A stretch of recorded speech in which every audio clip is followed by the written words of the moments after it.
నువ్వు వెళ్ళి విందు చేసేటప్పుడు ఏం చెప్పాడు? నీ బంధువులనైనను, సహోదరులనైనను, స్నేహితులనైనను, ధనవంతులైన నీ పొరుగు వారిని పిలవద్దు అన్నాడు. ఎందుకు? వారు మరలా నిన్ను పిలుస్తారు కాబట్టి నీకు ఏం చెప్పాడు? ప్రత్యుపకారం కలుగును అన్నాడు. అయితే నీవు విందు చేయనప్పుడు బీదలను, అంగహీనులను, కుంటి వాళ్ళను, గుడ్డి వాళ్ళను పిలవమన్నాడు.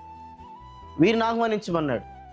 ఇది ప్రభు మనకు నేర్పించినటువంటి ఒక క్రమం, ప్రభు మనకు ఆజ్ఞాపించినటువంటి క్రమం. వాస్తవంగా చెప్పండి, నేటిటువంటి క్రమము ఎక్కడైనా జరుగుతుందా? ఈరోజు పెద్ద పెద్ద మీటింగులు పెట్టుకుంటారు, పెద్ద పెద్ద కార్యక్రమాలు చేస్తారు, గంభీరంగా అన్ని రకాల వంటకాలు ప్రిపేర్ చేస్తారు, సిద్ధపాటు చేస్తారు. మరి బీదలకు పిలుస్తున్నారా? కుంటి వాళ్ళని పిలుస్తున్నారా? గుడ్డి వాళ్ళని పిలుస్తున్నారా? అంగహీనులను పిలుస్తున్నారా? వాళ్ళని ఎవరిని పిలవడం లేదు. పెద్ద పెద్ద వాళ్ళని, పెద్ద పెద్ద సేవకుల్ని, మన బంధువుల్ని, ఇటువంటి వారిని పిలిచి విందులు చేసుకుంటున్నారు. మనమే విందు చేసుకుంటున్నాం, మనమే తింటున్నాం. పొరుగువాడికి ఏ మేలు కూడా లేదు, పొరుగువాడికి ఏ మేలు లేదు.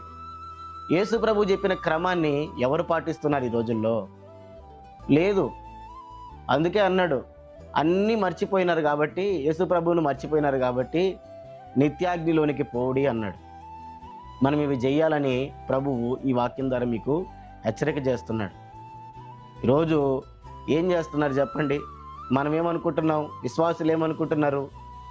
మేము దశంభాగం ఇస్తున్నాం, కానుకలు ఇస్తున్నాం, స్పాన్సర్షిప్లు చేస్తున్నాం, అవి జాలే, దేవుడికి ఇస్తున్నాం కదా అనేటువంటి, దేవుడికే కదా ఇస్తుంది మందిరానికి వెళ్ళి అనేటువంటి ఆలోచనలో ఉన్నారు.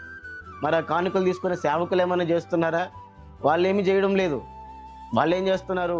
పెద్ద పెద్ద మందిరాలు కడుతున్నారు, వాటికి డెకరేషన్లు, లైటింగ్లు, వ్యర్థమైన ఖర్చులన్నీ చేసి దేవుని సొమ్మంతా నాశనం చేస్తున్నారు.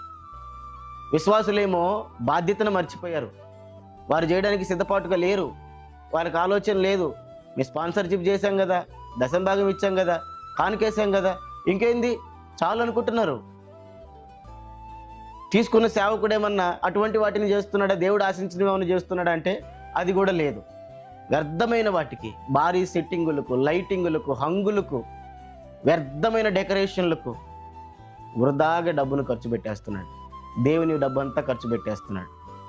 ఏ బీదల్ని పట్టించుకునేది లేదు, ఏ బీదల్ని కూడా కనికరించేది లేదు. ప్రియులారా, గమనించండి, ఈ రీతిగా మనం చెయ్యాలనే ప్రభు జ్ఞాపకం చేస్తున్నాడు.